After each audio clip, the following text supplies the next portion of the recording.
With the recent wildfires in Los Angeles, I wanted to create this video in case you or someone you knew suffered a loss of their home due to these wildfires.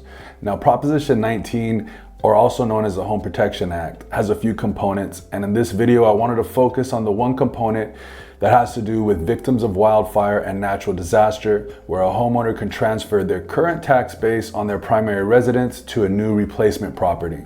Now, this is not solely exclusive to just Los Angeles. This can be used in any county in the state of California. It must be a governor-proclaimed state of emergency, and there are a handful of requirements, and let me read those off to you. First of all, it must be primary residence to primary residence. So the current fire damaged property must have been that homeowner's primary residence at the time of the fire. And then the new replacement property must also be their new primary residence. They will need to submit a homeowner's exemption form or a veteran's exception. It cannot be investment property and it cannot be commercial property.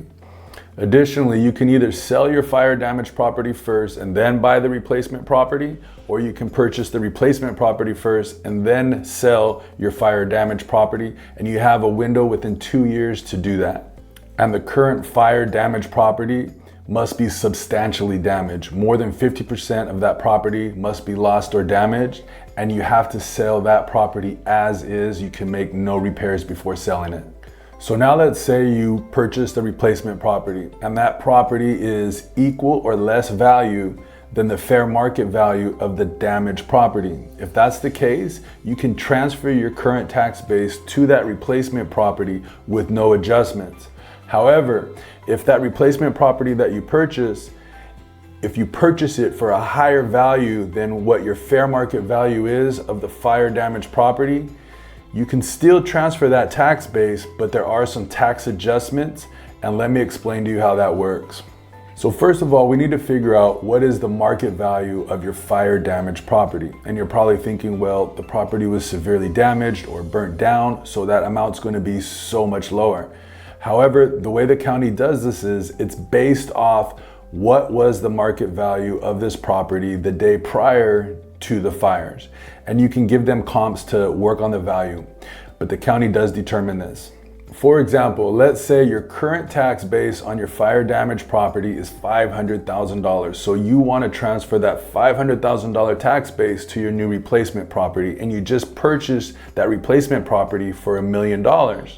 So now let's say that the county has determined that the market value on your fire damaged property is $800,000. And remember, you just bought the replacement property for $1 million.